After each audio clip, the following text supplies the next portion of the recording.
Awas bang, awas bang, awas bang.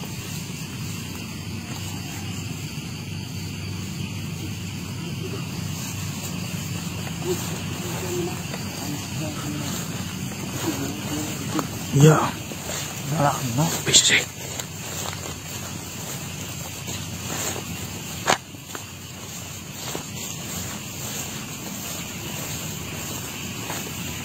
Assalamualaikum.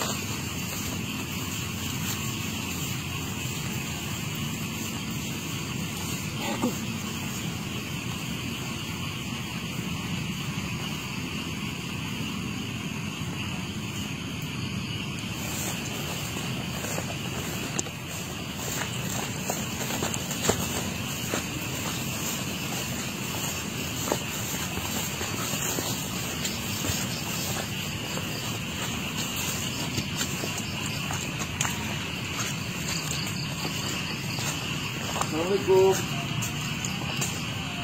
Pak. Siapa ya punya? Nggak tahu ya. Hutan kejutan.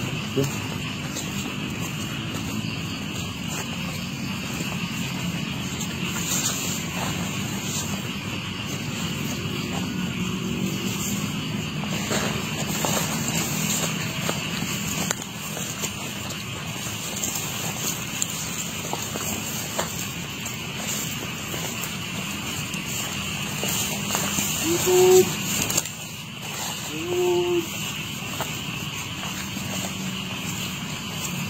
Assalamualaikum.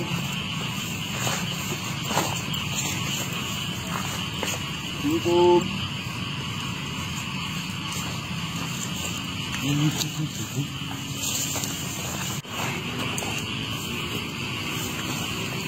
YouTube.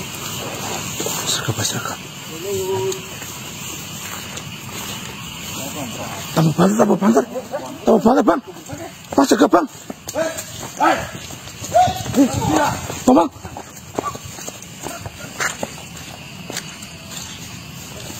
Biarkan. Siapa itu Bino?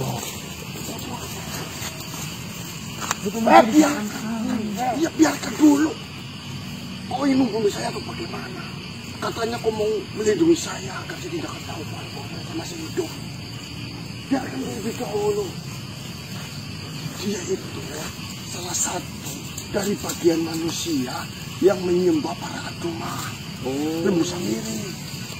Dia namanya itu Mbak Keprok. Ya. Kau senang kau dia. Dia memiliki sebutan Mbak Keprok. Langsung bilang Tenang dulu. Katanya kalian datang ke hutan ini ingin ke rumahnya si Samiri. Di mana rumahnya sih? Ya di sana, di rumahnya itu Samiri di sana. Ini kelewatan berarti. Ya, tadi sebenarnya kau sudah benar itu di situ, itu dekat tuh. Tuh, ya sini. Kemari, saya tunjukkan.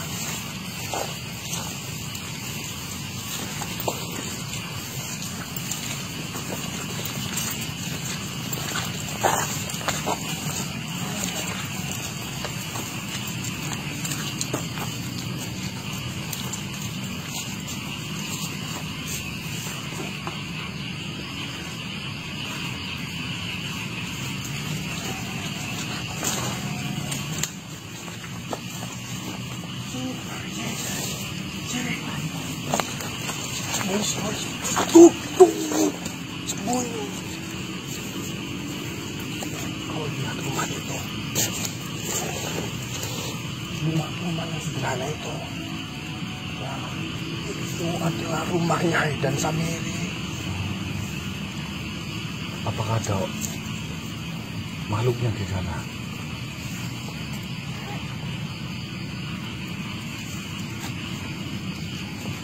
Kelihatannya rumahnya sepi. Apakah mungkin belum pulang atau masih ada di dalam masih tidur? Dia tuh sebenarnya nggak berperan penting di sana, apa bagaimana? Kan sudah saya katakan, Hai dan Samiri itu sama seperti saya, tidak memiliki peran penting ataupun yang dikatakan sebagai tokoh pendiri dari Lembu Samiri. Dia itu sama umat, namun dia sudah banyak membawakan teman-temannya untuk ikut menyembah Lembu Samiri. Coba pelan-pelan praktek yo. Tunggu dulu, saya pastikan dulu. Ikuti saya ya, pelan-pelan, pelan-pelan.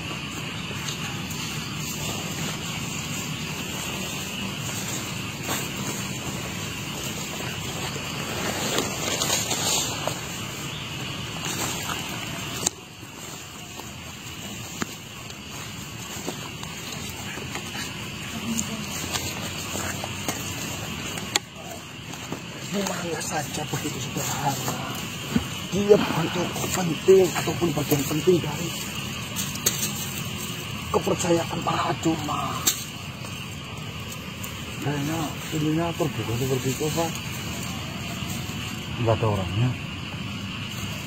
Kalau dilihat-lihat dan dirasakan, tidak ada Haidar Samir di dalam. Tapi saya tidak tahu juga, saya tidak bisa memastikannya. Orang apa itu? Ya itu dari bangsamu, saya tidak tahu. Oh ini? Nggak tahu. Nih, Aneh, jauh dari pemukiman sini. ya memang jauh. Itu tambah pelan lagi, tambah pelan. Nih manusia, saya peringatkan. Sebenarnya tujuan kalian mencari Haidar Samir itu untuk apa? Sedangkan saya sudah menjelaskan kepadamu. Kalau kamu ingin menghentikan ataupun menghancurkan kepercayaan para aduma, kau tidak perlu untuk mengintai itu mencari tahu mengenai Haidar Samir itu. Binoro, terkadang makhluk yang berkuasa banyak sekali mereka berpura-pura tak berdaya. Jadi jangan anggap dia itu tidak berdaya. Bisa jadi dia menyamar dirinya sebagai makhluk yang hina. Agar apa kau tahu? Agar dia tidak ketahuan sedang berbuat jahatnya. Ya memang itu bisa saja. Tapi selama saya mengenal Haidar Samir, dia itu hanya makhluk yang begitu taat dan patuh terhadap Tapi dia pintar. Dia pintar. Kemana? Jadi lebih dekat lagi. Tapi jangan sampai saya ketahuan. Yes, kamu pergi saja nggak apa-apa. Ya saya pergi atau gimana? Yes, nggak apa-apa. Saya pasti Kalian mencari apa? salah. Ya Haidar Samir.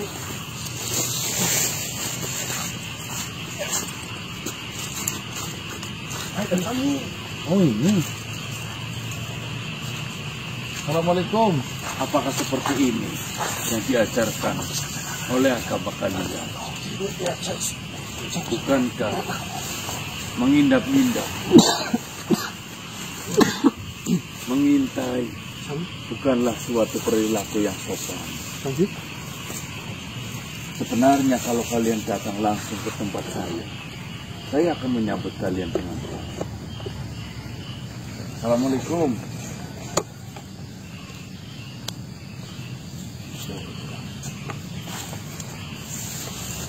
Ya sebelumnya mohon maaf Tuan Haidar.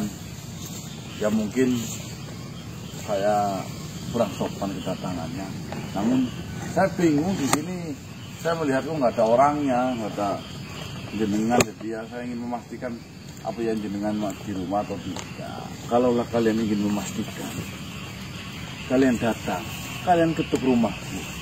Kau tidak perlu mengendap-endap seperti itu. Saya yakin junjunganmu tidak mengajarkan hal semacam ini. Ini sungguh tidak beradab. Sedangkan agama Islam selama ini dikenal sebagai umatnya yang beradab, sebagai umat yang memiliki sopan dan santun. Jujur saya merasa risih seperti ini.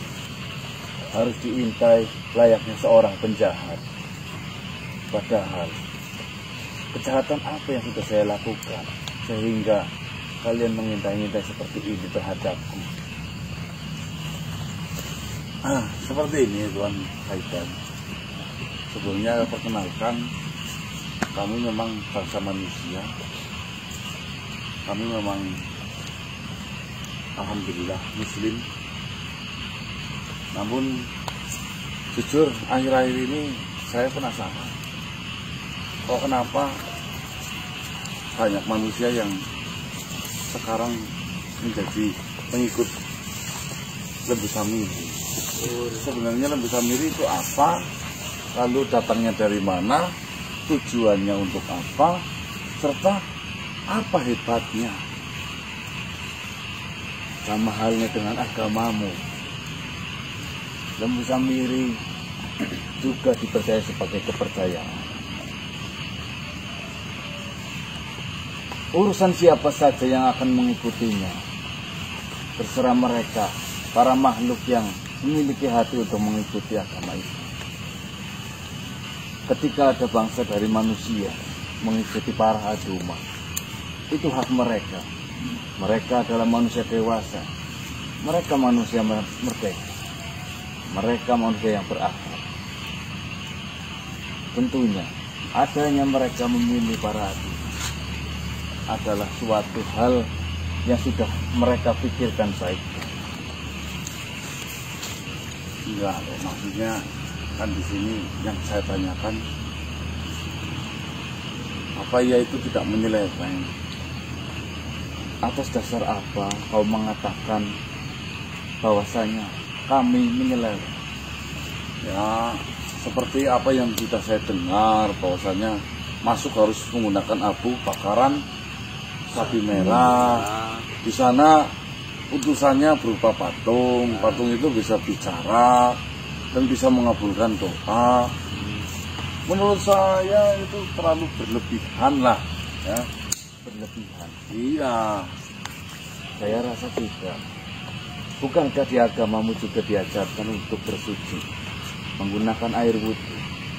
Sama halnya dengan agama kalian. Agama yang kalian percayai selama kalian hidup. Dari semenjak kalian akhir balik hingga dewasa seperti ini. Bukankah wudhu juga dianjurkan di agamamu untuk bersuci? Lalu jika mana agama saya menganggap bahwasanya aku para aduma adalah suatu hal yang mensucikan, apakah itu salah? Lalu bila mana itu salah, bagaimana perasaan kalian jika saya menyalahkan atas air yang kalian gunakan itu juga adalah kesalahan? Seperti ini, Tuan Haidar. Saya yakin bukan umat muslim pun mereka mempercayai bahwasanya yang kotor akan bersih jika dibasuh dengan air. Ya. Berarti air sama dengan membersihkan atau mensucikan. Jika berpikir secara akal, itu masih masuk akal. Namun abu adalah bekas bakaran, tentunya adalah hal yang kotor. Ya. Kok kenapa mensucikan dengan hal yang kotor? Apa ya itu benar itu loh? Saya tanya kembali kepada sebenarnya sedang ada apa di hatimu? Sedang apa yang kau rencanakan terhadap kami, para kaum, para aduma? Seperti ini, Tuhan. Apakah ada yang ketidakcocokan terhadapmu?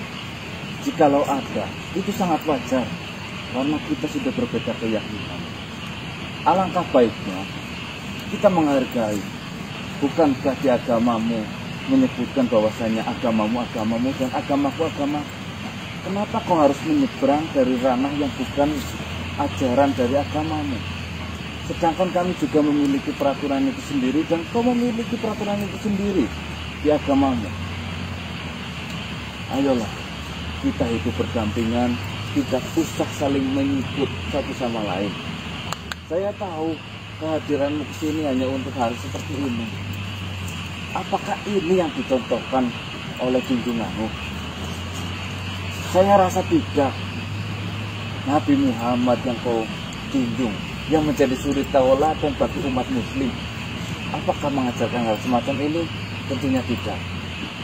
Apakah kau merasa lebih baik dari Nabi Muhammad? Saya rasa ujung kuku dari Nabi Muhammad saja itu terlalu berlebihan untuk menilai dia. Seperti ini, Tuhan. Jika saya dibandingkan dengan Nabi Muhammad, saya tentunya jauh. Namun, jika saya meniru, ya mungkin alangkah baik. Kan seperti itu. Namun, yang jadi permasalahan di sini justru kami sebagai umat muslim yang dirugikan. Ya, dalam hal apa kaum kami merugikan kalian? Kami menyerang kalian juga tidak. Kami membuat kalian miskin juga tidak. Membuat kalian kelaparan juga tidak. Kami tidak menghentikan rezeki yang mengalir terhadap kalian, para umat muslim. Sebutkan apa yang membuat kalian merasa dirugikan dengan hadirnya kami di sini. Baiklah, saya katakan memang agama kami baik. Tetapi kami tidak sedikit pun merugikan kalian. Dan tidak ada paksaan sedikit pun dari agama saya ini untuk mengajak makhluk lain ikut dengan kami. Mereka dengan sukarela datang ke hadapan kami untuk bergabung dan menjadi umat para agama. Sebutkan Kemarin beliau bernama Gusman. Beliau mengajar di suatu madrasah di mana muridnya itu lebih dari ratusan. Semenjak kau bagi-bagi sembako terhadap mereka, orang tuanya mencabut semua anak-anaknya agar ikut dengan. Lalu adanya orang tua mereka yang anaknya dididik di madrasah itu, diajari oleh Gusman, ditarik oleh orang tua mereka masing-masing dan masuk ke agama saya, itu kau anggap merugikan. Oh, tentunya. Sedangkan kami tidak ada paksaan.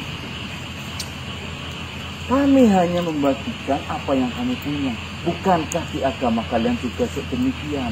Kalian diperintahkan untuk bersedekah, membersihkan harta kalian. Sama Seperti ini, ya.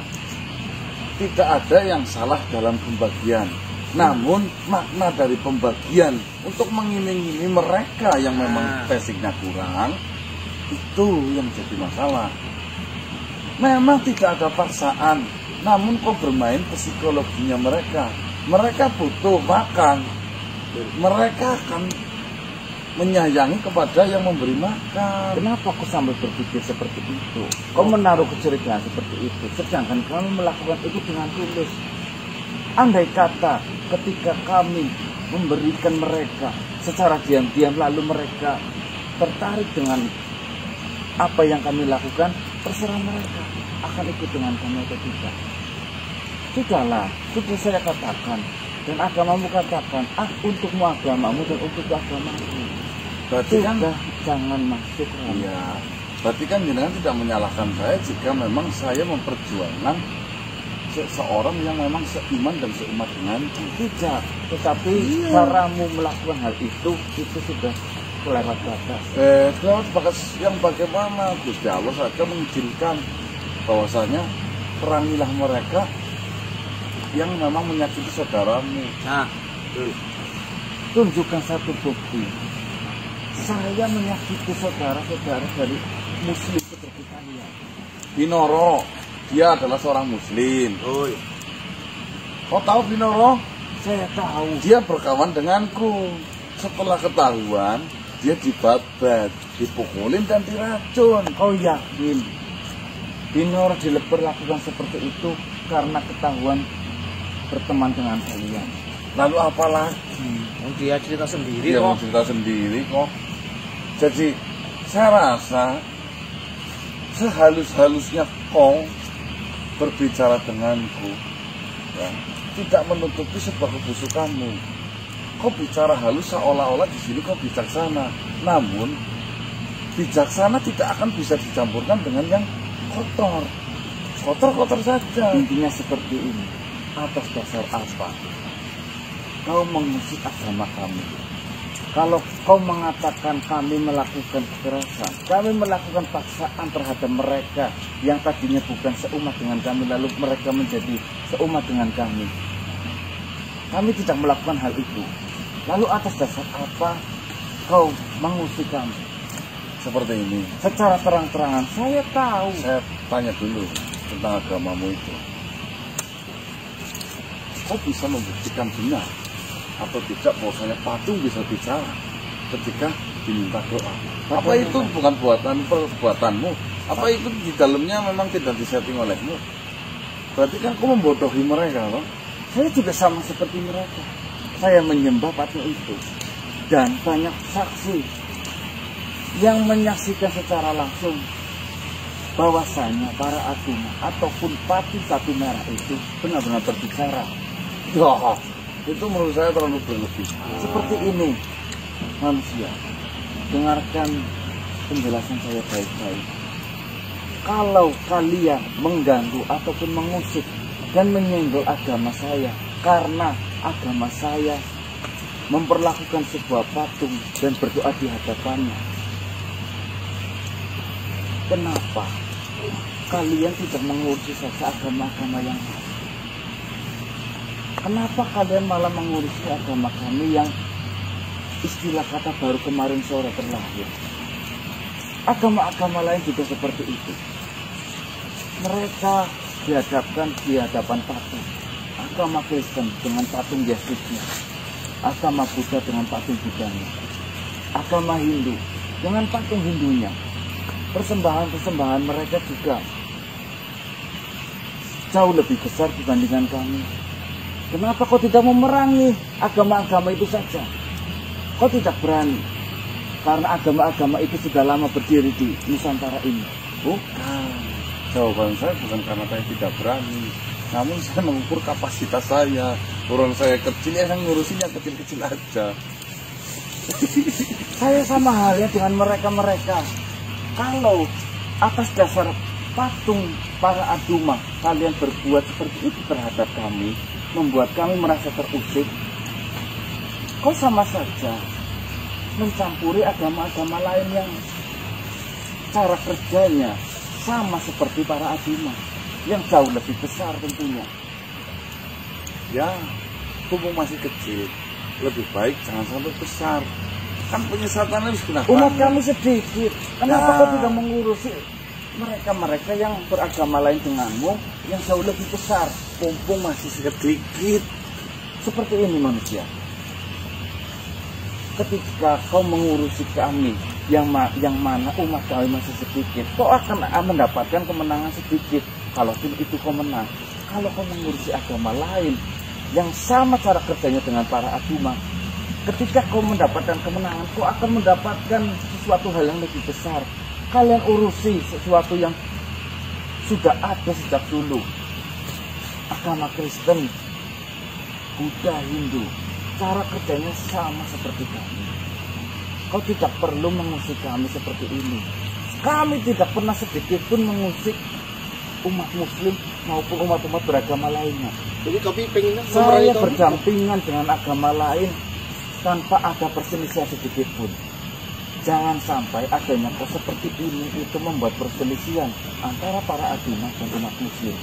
Jangan sampai saya beranggapan bahwasanya umat muslim itu akan bercitra buruk karena kehadiran kalian seperti ini. tidak ada kaitannya, deh. Ingat, air jernih bisa dianggap kotor ketika ada sedikit noda ataupun ada sedikit najis yang menetes di air tersebut. Jangan sampai kemurnian agama Islam yang saya anggap itu agama yang benar menjadi ternodai karena hasilnya kalian mengurusi agama lain yang sudah melakukan kesalahan apapun terhadap kalian. Yes, bijaksana lah. Iya gue, urung-urung Jenengan juga Mau yang ngomong. pantas lah. Silakan kau berdalih dengan dalihmu yang jelas di sini. Lebih baik kita berdampingan secara umat beragama. Tidak usah Rayun.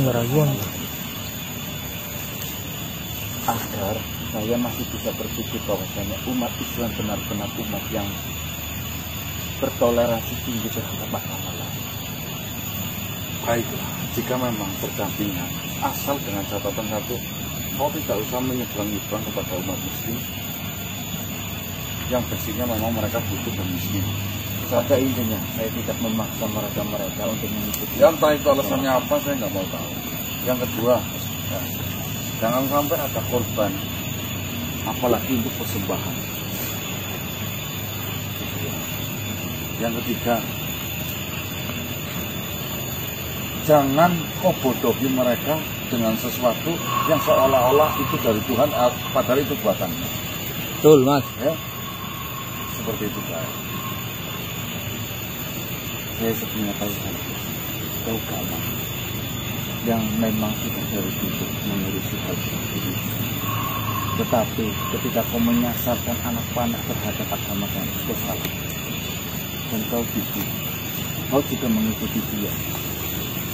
Kau Hendra, biasa dipanggil Mas. Dan kau Sofir. Baru beberapa tahun ini kau mengikuti mereka. Salam.